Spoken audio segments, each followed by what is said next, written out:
Ah, no, esto lo hace el segundo de los muertos, que en vez de como camping, como están metidos, pues al mar. Yo no lo sabía. Chicas, estoy haciendo un ¿Y vídeo. aquella gente cómo habrá pasado a ese trozo? Sí, la han contratado, pero no la he Chicas, Pero seguro que estén. estoy haciendo un vídeo. Por ahí detrás se puede pasar. Yo es que por esa parte nunca he ido. Esa es la parte de Nazaret. Pues yo por ahí Huele a nunca clochina, he ido. ¿No viniste al almuerzo? Yo me he lavado, Yo también, coño, digo clochina Ya lo sé, iba a coño. decir de comer, no, Antiguamente clochina, sí, De clochina animal. Cuando era pequeña. Te he entendido, hija. Pero por si acaso. Claro, se puede pasar con coche y todo. Ay, que se me caen los ojos.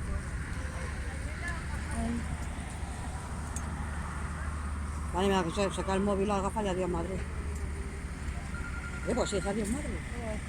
¿Eh? ¿En Madrid? ¿Que poco se dice eso?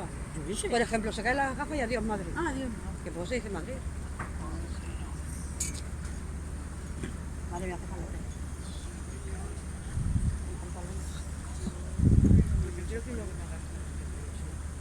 Oye, te hago y tú a mí otra. Que tú quieres mucho. Entonces ellos iban a estar ¿Cataluña? Ah, bueno, no pregunté dónde salían.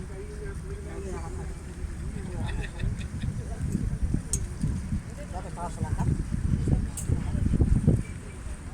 Yo ayer me vino a Laura y estuvimos pasando ahí en la ventana.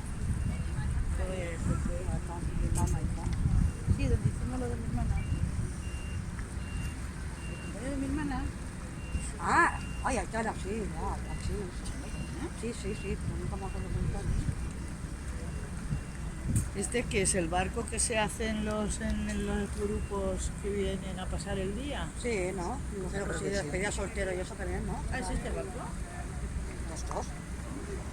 Pues eso digo yo. Hombre, sí se puede, porque pero eso tiene que ser sobra caro. Para Ya, una pero- despedida soltero hay gente que Ya, hace pero por ejemplo las que yo... cenas.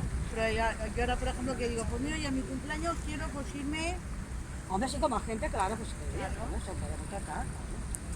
Claro, eso da un huevo. Claro que va.